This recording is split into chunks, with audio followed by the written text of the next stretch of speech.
Hey, what's up, guys? King J coming to you live from hell once again. So today I want to touch back again on manifestation. I want to talk about manifestation. So when I was really little, I remember watching The Secret. And I remember like, oh, I thought that was cool. It's like, oh, you think positive. You ask the universe what you want, and then the universe brings it to you. But a lot of times, I grew out of that for many, many years. I forgot that I even had seen it. But recently, as I've been going through a lot of changes and transformations, I've been transmorphing like Bumblebee. I've been looking at this concept of manifestation in a totally different way, because I realize now the missing key was me. It's the self. It's the self-concept. It's the psycho-cybernetic ideas of I am the mechanism that causes these things to happen. And it defies logic, because you don't have to focus on the circumstances. Because a lot of times when you're focusing on the circumstances, you're wondering why they are the way they are. And you're almost saying they can never change, because logically it doesn't seem like they ever would. But if we focus on logic and what we've seen before, we don't allow for change. We just block anything from happening different. So if you feel like, man, people don't talk to me because I'm ugly, you talk to 5 different people and you get that vibe from them, and you automatically say, well, if I talk to a 6th person, it's probably going to be the same story. Now, logically, if you're using your logic, that's what's going to make sense to you. But you can't prove 100% that 6th person that you would talk to is going to think you're ugly. You really can't prove that 100%. It's not scientific. There's no factual evidence to support that idea. It's just ideas that you believed based on things that have happened. So if you keep doing the same thing over and over again, you're going to get the same results. And what needs to change is not you or your surroundings or anything. You just need to change the belief of, I know I can do this. And as a matter of fact, I know so well that I can do this that I don't even need to give a fuck about it anymore. I'm just over it. I'm done with it. That's the key right there. That's the key. That's the living in the end state. So when it comes to manifestation, there's the idea of the universe. The universe is bringing something to you. Now, the thing that like brought me to the next level on some fucking astral projection shit is I realized that the universe, just like the concept of God has always been, and just like the concept of energy, all those 3 things have the same thing in common. Always have, always will be. They're cannot be created or destroyed. They're expanding, and they all exist within you. We are made up of the same chemical elements as space. So it's like we all came from this creator. It all ties in when you look at it through a different perspective. But the idea is, so, if you look at God is supposed to be within you. But the thing is, within you is just you. But when you look at it differently, that idea of the universe, it's not like you're a little speck looking up at the universe. It's that the universe also lives within you. Your world is only yours. It's exclusive to you, your concepts, your ideas, your memories. So that is your world. That is your frame. That's your matrix. So you're living in a little Truman Show, and you're the director and the star. And that might feel like a lot of pressure, because you want the universe to grant you what you deserve. But if you don't actually believe you deserve what you want, you're never going to get what you want. You have to know that it's yours to the point where it doesn't even matter anymore. Like, it's like getting water. You know what I mean? Like, let's say you want people to find you attractive. You don't just like walk around and just hope that you see it. You have to know you're attractive. And you have to trust that if I look at myself the way that I want people to look at me, they're going to look at me that same way too. So you just carry this with you, and you just affirm it in you every day. You start with a belief, and then you'll see it reflected. It's all a reflection. So the universe is within you, and you ask your universe, which could also be seen as your brain, which is this crazy computer, and you say, I want this. Get it for me. Your brain is saying, computing, yes, sir, got it. your the universe within inside you is saying your wish is my command, and it's changing without you even noticing your circumstances, because your circumstances are only perceived by you. Only we get pissed at the shit that happens to us in our life. You know, if anybody else tells us anything or like, you know, says anything, those things only bother us when we believe it, or when we're, you know, we think that we're angry at it because it's just annoying. It's just annoying that all these things happen.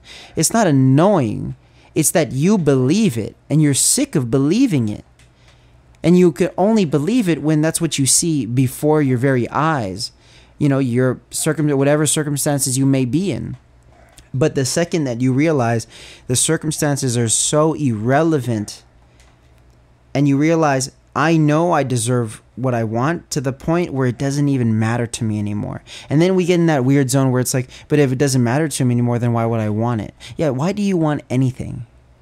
What is anything gonna bring you? Most of the time, when we actually analyze our desires, we realize that they might not even be what we think we want. They might not actually satisfy anything. It's the reason why people could be rich, they could be famous, they could have all the people loving them, finding them attractive, they could have all of that stuff, and they're still unhappy because they don't believe they deserve it, and they don't actually feel that love within themselves. So it starts there. You can manifest anything you want in a negative self-concept, but it's not sustainable. And it doesn't actually come with the feelings that you thought you wanted. It doesn't actually come with the validation that you crave, or whatever you think it is. Well, I want money. I just want money.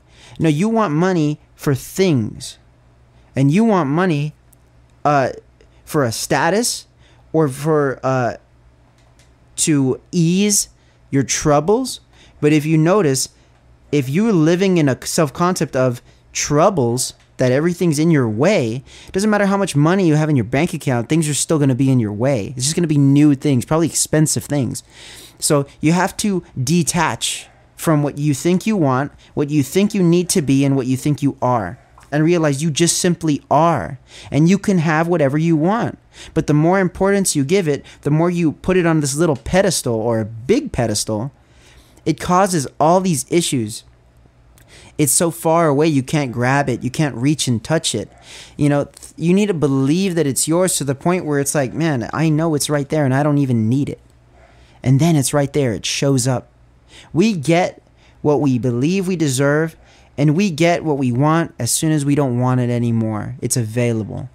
And I'm sure it happens a lot of people where it's like, man, as soon as I stop talking to this person and I'm already telling myself I don't really care anymore, is when they start talking to me.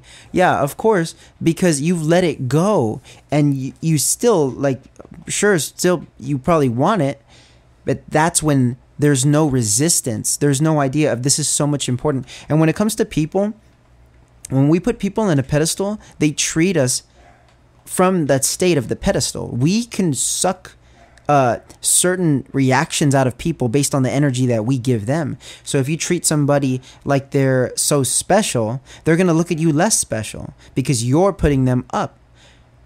As Aaron Doughty would say, you treat somebody as if they're a celebrity, they're going to treat you like a fan.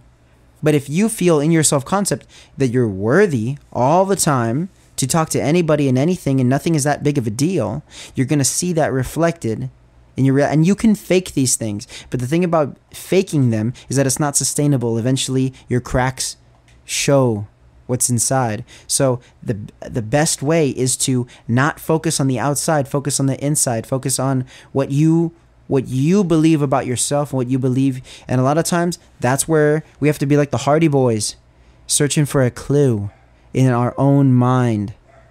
And we don't want to go into the dark depths.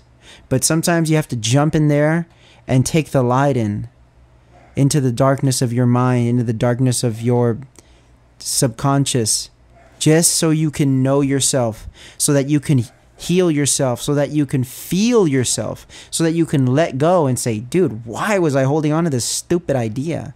Why was I so wrapped up in all this bullshit in my mind? Like, none of this stuff is important. I'm chill.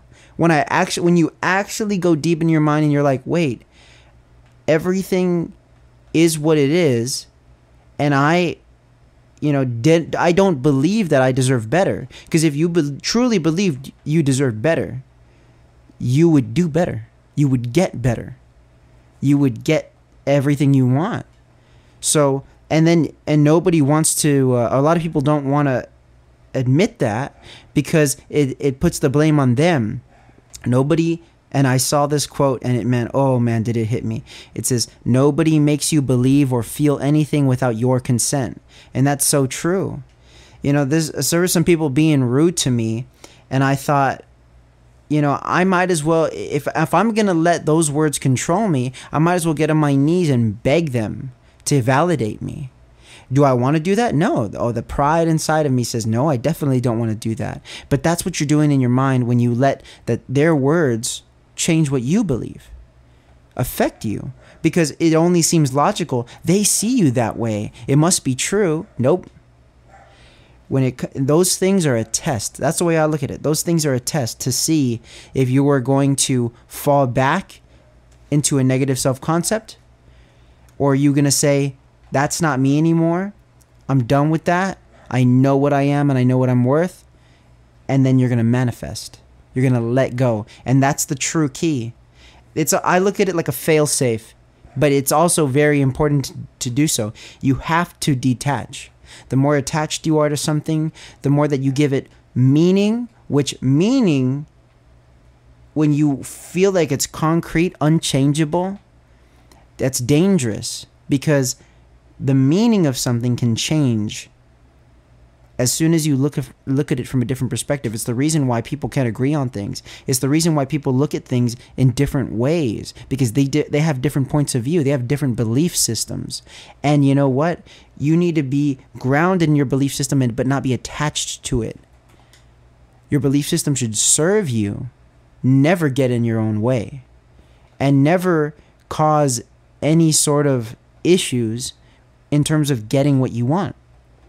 If your beliefs are not allowing you to get what you want, and if you're not getting what you want, it goes back to your belief systems, then you need to focus on your belief systems and let go and just trust yourself and trust the process. That's been the biggest thing for me too, is trusting myself. It's the only reason why I can get through all this, whatever I'm doing, with ease, because it's like, I know that it doesn't really matter. I'm just enjoying the process. I'm just having fun.